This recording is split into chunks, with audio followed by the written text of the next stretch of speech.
శ్రీ గణేశాయ నమః, శ్రీ సరస్వతి నమః, శ్రీ గురుభ్యో నమః. భక్తులారా, భారతంలో విశేషాలు చెప్పుకుంటున్నాం. ఇందులో భాగంగా నిన్నటి వరకు మనం ఆదిపర్వాన్ని 70 భాగాలుగా చెప్పుకున్నాం. ఈరోజు 71వ భాగం చెప్పుకునే ముందు వ్యాసభావాన్ని ప్రార్థన చేస్తున్నాం. వ్యాసాయ విష్ణు రూపాయ వ్యాస రూపాయ విష్ణవే నమో వై బ్రహ్మనిదయే వాసిష్ఠాయ నమో నమః. అంజనానందనం వీరం జానకీ శోకనాశనం కపీశమక్షంతారం వందే లంకాభయంకరం.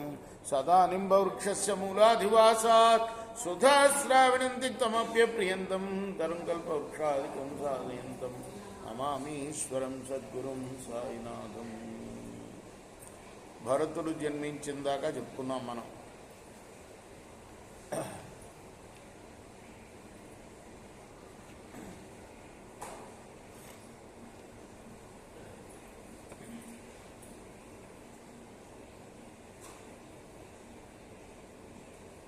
భరతుడు కాశీరాజు సర్వసేనుడి కూతురైన సునందను వివాహం ఆడాడు.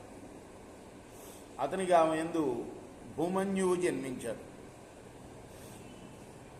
ఈ భూమన్యువు అనేవాడు దాశార్కుని కూతురైన విజయను వివాహం ఆడాడు. అతనికి ఆమె యందు సుహోత్రుడు అనేవాడు జన్మించాడు. సుహోత్రుడు ఇక్ష్వాకు రాజకుమారి సువర్ణను వివాహం ఆడాడు. అతనికి ఆమె యందు హస్తి అనేవాడు జన్మించాడు. మనం చెప్పుకున్నామే హస్తినాపురం, ఇప్పుడు ఢిల్లీ అంటున్నారు దాన్ని. ఆ హస్తినాపురం ఇదిగో ఇతను నిర్మించిందే. హస్తి త్రిగర్త రాజకుమారి యశోధరను వివాహం ఆడాడు. అతనికి ఆమె యందు వికంఠనుడు అనేవాడు జన్మించాడు. వికంఠనుడు దశార్క వంశీయురాలైన సుదేవుని వివాహం ఆడాడు. అతనికి ఆమె యందు అజమీఢుడు జన్మించాడు. ఈ అజమీడుకి కైకేయి, గాంధారి, విశాల, ఉక్ష అనే భార్యలందు 124 పుత్రులు జన్మించారు. వారంతా కూడా వేరువేరు వంశకర్తలకు రాజులయ్యారు. వారిలో సంవరుణుడు కురువంశ ప్రవర్తకుడు.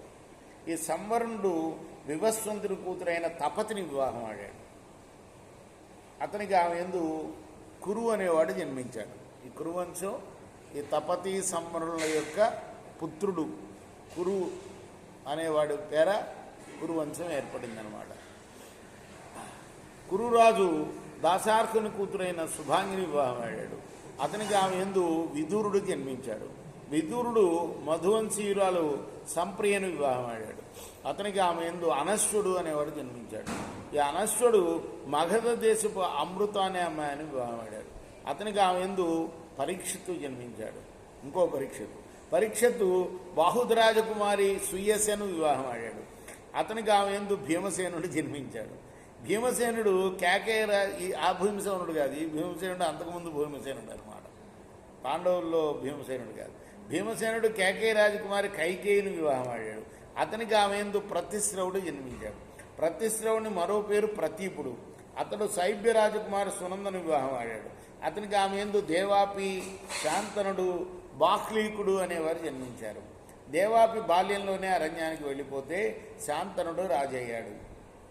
శాంతనుడు తన చేతులతో ఏ ముసలివాణ్ణి తాకినా అతడు మరలా యువకుడై సుఖాన్ని పొందుతాడు. అందువల్లే అతడు శాంతనుడు అయ్యాడు. ఈ శాంతనుడు భాగీరథి అయిన గంగను వివాహం ఆడాడు. అతనికి ఆమె యందు దేవవ్రతుడు, అంటే మనం భీష్ముడు అని చెప్పుకున్నామే, ఆయన జన్మించాడు. అతడే భీష్ముడుగా ప్రసిద్ధి చెందాడు. భీష్మ ప్రతిజ్ఞ చేశాడు కాబట్టి దేవవ్రతుడు కాస్త భీష్ముడయ్యాడు. భీష్ముడు తండ్రికి ప్రియం చేయాలని సత్యవతితో తండ్రికి పెళ్లి చేశాడు. ఆమెను తల్లిగా గౌరవించాడు. ఆమెను గంధకాళి అనే పేరుతో కూడా పిలుస్తారు. ఆమెకు మునుపు కన్యగా ఉన్నప్పుడు పరాశరుడు వల్ల ద్వైపాయనుడు జన్మించాడు. ఆమె యందు శాంతనుకు 2 కుమారులు జన్మించారు. వారి పేర్లే విచిత్ర వీరుడు, చిత్రాంగదుడు. వారింకా యవ్వనవంతులు కాకముందే యుద్ధం సంభవించి గంధర్వుడితోటి చిత్రాంగదుడు చనిపోయాడు ఆ యుద్ధంలో. అప్పుడు మరి విచిత్ర వీరుడు రాజయ్యాడు. విచిత్ర వీరుడు కౌసల్యకు జన్మించిన అంబిక, అంబాలికలను వివాహం చేసుకున్నాడు. వీరిద్దరూ కాశీరాజు కూతుళ్ళు. అంటే తల్లి పేరు కౌసల్య, తండ్రి కాశీరాజు. విచిత్ర వీరుడు సంతానం పొందకుండానే మరణించాడు. ఆ తర్వాత సత్యవతి భరత వంశం విచ్ఛిన్నం కారాదని భావించింది. ద్వైపాయనుడు అయిన వ్యాసుని మనసా స్మరించింది.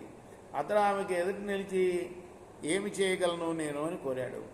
ఆమె అతనితో అన్నది, నీ సోదరుడు విచిత్ర వీరుడు సంతానం లేకుండానే స్వర్గానికి వెళ్ళాడు, అతనికి నీవు చక్కని సంతానాన్ని కలిగించు అన్నది. అతడు అలానే అని ధృతరాష్ట్రుడు, పాండుడు, విదురుడు అని 3 పుత్రులను కలిగించాడు. వారిలో రాజైన ధృతరాష్ట్రుడికి వ్యాసుని వరదానం వల్ల గాంధారి యందు 100 పుత్రులకు పుట్టారు.